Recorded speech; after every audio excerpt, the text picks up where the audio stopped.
வணக்கம் ஃப்ரெண்ட்ஸ். நம்ம இந்த வீடியோவில் இப்போ நம்ம எதை பற்றி பார்க்க போகிறோன்னா, நம்மளை பற்றி தான். நம்மளை பற்றி தான் பேச போகிறோம்.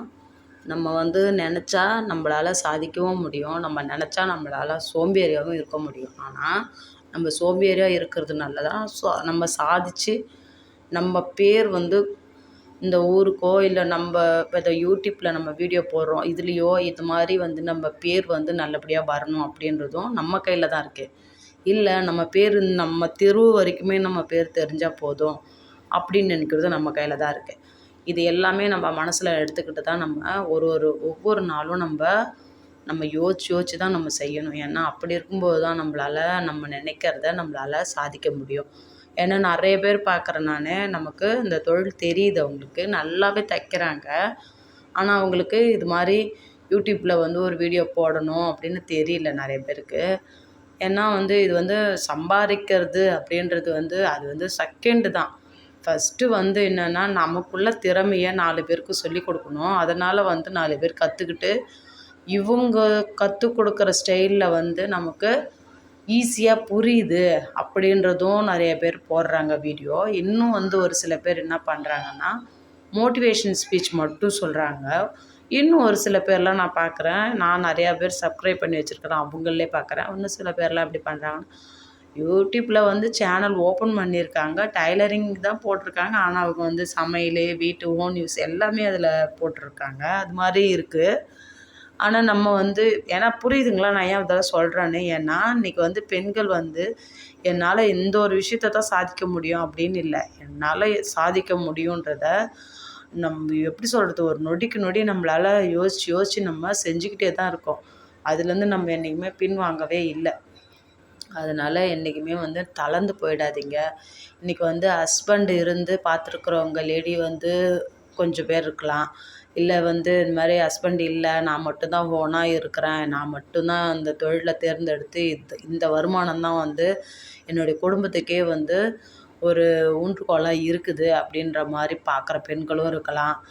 இல்லை எனக்கு 2 பேருமே இருக்கோம் நாங்கள், ஆனால் இருந்தாலும் எனக்கு ஒருத்தர் வருமானம் பத்தலை, நானும் கொஞ்சம் வேலை செஞ்சேன்னா கொஞ்சம் என் வீட்டுக்கு கொஞ்சம் ஹெல்ப்ஃபுல்லாக இருக்கும் அப்படின்ற பெண்களும் பாதி பேர் இருக்கலாம். இது மாதிரி நிறைய பேர் அவங்கவுங்களுக்கு ஒரு விஷயம் இருக்க தான் செய்யும். ஏன்னா இன்றைக்கி ஒருத்தர் வருமானத்தெல்லாம் குடும்பம் நடத்தணுன்னா வாய்ப்பே கிடையாது. நம்ம 2 பேரும் சேர்ந்து தான் குடும்பத்தை ரன் பண்ணிக்கிட்டு போகணும். ஏன்னா ஒரு கை தட்டினா ஓசை வராது, 2 கை தட்டினா தான் ஓசை வரும். இன்றைக்கி பசங்களை வளர்க்குறதுன்றதே பெரிய விஷயம். இதில் நம்ம எல்லாத்தையும் தாண்டி இவ்வளோத்தையும் நம்ம கடந்து வரணும் அப்படின்னா நம்ம கொஞ்சம் ஹார்ட் ஒர்க் பண்ணால் மட்டும்தான் முடியும். அதே வீட்டில் இருந்துக்கிட்டே செய்கிறது எப்படி அதையும் பார்க்கணும். இல்லை வேலைக்கு போயிட்டு பார்க்குறவங்களும் நிறைய பேர் இருக்காங்க. வேலைக்கு போனால் நம்ம இன்னொருத்தவங்களுக்கு கீழே வேலை செய்யணும். ஆனால் நம்ம வீட்லேயே நம்ம தொழில் நம்ம கையில் இருக்கும்போது நம்ம தான் இதில் ராஜா. நம்ம நினைக்கிறது தான் நம்ம என்ன நினைக்கிறோம், இன்றைக்கி நம்மளால் இவ்வளோ தைக்க முடியும், நம்ம நினச்சா தான் நம்மளால் முடியும். நம்ம நினைக்கலனா ஒன்றும் பண்ண முடியாது. ஆனால் நம்ம நினைக்கணும் என்றைக்குமே நம்மளால் முடியும் அப்படின்ற மாதிரி என்றைக்குமே மைண்ட் செட்டை நீங்கள் ஃபிக்ஸடாக வச்சுக்கோங்க. அப்படி இருந்தால் மட்டும்தான் நம்மளால் மேலே வளர்ந்துக்கிட்டே வர முடியும். இன்றைக்கி பெண்கள் எவ்வளோ ஒரு பெரிய இலக்கு அந்த இடத்துல நம்ம இருக்கிறோன்றது நமக்கே தெரியுது. ஏன்னா இன்றைக்கி நமக்கு உமன்ஸ் டேன்னு சொல்லி நம்மளை கொண்டாடுற விதத்தில் நம்மளுக்கும் ஒரு டே வருது. அப்படின்போது யோசிச்சு பாருங்கள். அப்போ இன்றைக்கி பெண்கள் சாதிக்கிறதுனால தான் நம்மளை தூக்கி வச்சு கொண்டாடுறாங்க. நம்ம இதெல்லாம் ஒரு உதாரணம் தான். இன்னும் நிறைய பார்க்குறேன் நான், கொஞ்சம் நஞ்சம் கிடையாது. தைக்கிறவங்க நிறைய பேரை பார்க்குறேன். ஒரு சில பேர் அவங்கவுங்க கஷ்டத்துக்கு இதுவே போதுன்ற மாதிரி தைக்கிறவங்களும் இருக்கிறாங்க. ஒரு சிலர் எனக்கு கஷ்டமே இல்லை, ஆனால் நான் இன்றைக்கி சேர்த்து வச்சாதான் நாளைக்கு ஃப்யூச்சரில் என் பசங்களுக்கு யூஸ்ஃபுல்லாக இருக்கும் அப்படின்ற மாதிரி தைக்கிறவங்களும் நிறைய பேர் இருக்காங்க. ஏன்னா இன்னைக்கு நம்ம நம்ம உடம்புல ரத்தம் நல்லா இருக்கும்போது நம்மளால் ஓடுற வயசில் தான் ஓடணும்னு ஆசைப்படணும். நம்மளால் ஓட முடியாத வயசில் நம்ம ஓடணும்னு ஆசைப்பட்டோம், நம்மளால் முடியுமா? முடியாது. அப்போ நம்மளால் ஓட முடியும் போது தான் நம்மளால் எவ்வளோ தூரம் ஓட முடியுமோ அவ்வளோ தூரம் ஓடிக்கிட்டே இருக்கணும். இப்போ போயிட்டு எனக்கு அவங்க இப்படி சொல்கிறாங்க, இவங்க அப்படி சொல்கிறாங்க அப்படின்னு சொல்லிட்டு இல்லை. ஏன்னா நிறைய கஸ்டமர் என்ன பண்ணுறாங்கன்னா ஒரு சின்ன சின்ன குறைகள்லாம் சொல்கிறாங்க. அது ஒரு சில பேர் எப்படி எடுத்துக்கிறாங்கன்னா, இவங்கக்கிட்ட ஏன் நம்ம திட்டு வாங்கிட்டு நம்ம செய்வானேன்னு சொல்லிட்டு இது மாதிரி தொழிலை விட்டவங்களும் நிறைய பேர் இருக்காங்க. இந்த இந்த இந்த ஃபீல்டுலேருந்து போனவங்களும் நிறைய பேர் இருக்காங்க. தயவுசெய்து அப்படிலாம் நினைக்காதீங்க. அவங்க வந்து குறை சொல்லும்போது தான் உங்களுக்கு அந்த விஷயத்துலேருந்து உங்களுக்கு ஒரு சொல்யூஷன் கிடைக்கும். இப்போ வந்து அவங்க இந்த சின்ன ப்ராப்ளத்தை அவங்க உங்ககிட்ட சொல்லும்போது அவங்க சொல்கிற விதம் வேணால் கோவமாக இருக்கலாம். காசு கொடுத்து தைக்கிறாங்க, அவங்க கோவப்பட்டு தான் சொல்லுவாங்க. நம்ம தான் வந்து அதை அவங்கக்கிட்ட எப்படி நம்ம புரிய வச்சு எப்படி அவங்களுக்கு ஏற்ற மாதிரி பதில் சொல்லி அவங்க என்ன பிரச்சனையை சொன்னாங்களோ அந்த பிரச்சனை இனிமேல் வராமல் நம்ம எப்படி அதை சரி பண்ணி தைக்கணுன்றதை மட்டும் நம்ம யோசித்து இதை வந்து வழிநடத்தி போகணும். ஏன்னா வந்து இன்றைக்கி நமக்கு வந்து ஒரு கஸ்டமர் பிக்கப் பண்ணுறது ரொம்ப ரொம்ப பெரிய விஷயம். ஏன்னா ஒரு தெருவுக்கு 4-5 டெய்லர் இப்போ உருவாயிட்டாங்க.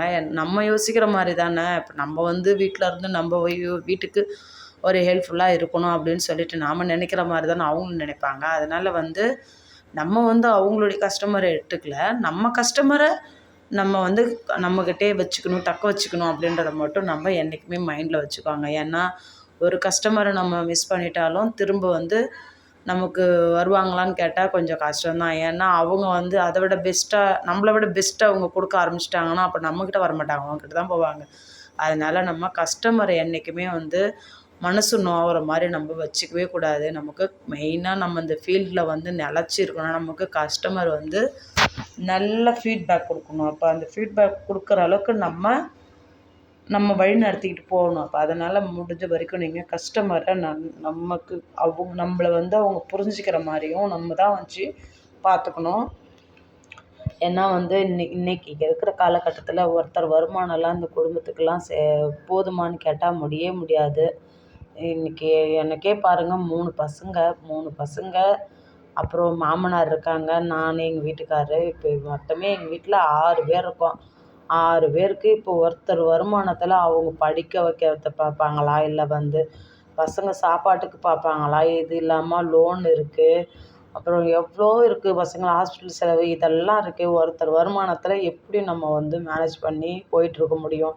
இப்படி நம்ம போயிட்டுருக்கும்போது தான் எனக்கு கடன், இதை சமாளிக்கிறதுக்கு அந்த கடன் வாங்கணும், அதை சமாளிக்க இந்த கடன், இப்படி தான் இருக்க கடன் தான் அதிகமாச்சே தவிர என்னுடைய ப்ராப்ளம் சால்வ் ஆச்சா கேட்டால் கிடையாது. அப்போ தான் நான் சரி நம்ம வேலையை வந்து கொஞ்சம் ஸ்ட்ராங்காக ஆக்கிக்கணும், நம்மளும் ஓரளவுக்கு குடும்பத்துக்கு கொஞ்சம் ஹெல்ப்ஃபுல்லாக இருந்தால் தானே நமக்கு கொஞ்சம் வீட்டுக்கும் கொஞ்சம் ஹெல்ப்ஃபுல்லாக இருக்கும் அப்படின்ட்டு யோசித்து தான் நான் இந்த ஃபீல்டில் ரொம்ப ஸ்ட்ராங்காக இறங்கி செய்ய ஆரம்பித்தேன். ஏன்னா வந்து இன்றைக்கி வந்து ஒருத்தர் வருமானம் குடும்பத்துக்கு சரி வராது இல்லையா? அப்போ 2 பேர் சம்பாரித்தா தான் குடும்பத்தை நம்ம நல்ல முறையில் ரன் பண்ணிட்டு போக முடியும். இது மாதிரி பார்க்குற நிறைய கஸ்டமர் வந்து நிறைய பேர் இந்த வீடியோவில் வந்து நிறைய கற்றுக்கிறவங்களும் பார்க்கலாம் இந்த வீடியோவை. இல்லை நான் ஆல்ரெடி தைப்பேன் அப்படின்றவங்களும் பார்க்கலாம். நீங்கள் இதை பார்த்தீங்கன்னா நிறையா வந்து நீங்கள் உங்களுக்குள்ளாரே நீங்கள் மோட்டிவேட்டாக எப்பயுமே இருக்கணும். அப்படி இருந்தால் மட்டும்தான் நம்ம இந்த ஃபீல்டில் ரொம்ப அதிக தூரம் நிலச்சி போயிட்டே இருக்க முடியும். நம்மளால் முடியல அப்படின்ற பட்சத்தில் தான் நம்ம அதெல்லாம் யோசிக்கணும். இப்போலாம் நம்ம அதை பற்றி யோசிக்கவே கூடாது. எந்த அளவுக்கு ஃபாஸ்ட்டாக ஓடுறோமோ அந்தளவுக்கு ஓடிக்கிட்டே இருக்கணும். நம்மளால் முடியுன்றது தான் நம்ம இதுலேருந்து சாதித்து காட்டணும். அவ்வளோதான் ஃப்ரெண்ட்ஸ், வீடியோ எண்டுக்கு வந்துட்டோம். இந்த வீடியோ பிடிச்சிருந்தா லைக் பண்ணுங்கள், ஷேர் பண்ணுங்கள், கமெண்ட் பண்ணுங்கள். புதுசாக பார்க்குறவங்க இந்த சேனலை புதுசாக பார்க்குறீங்கன்னா சப்ஸ்கிரைப் பண்ணுங்கள்.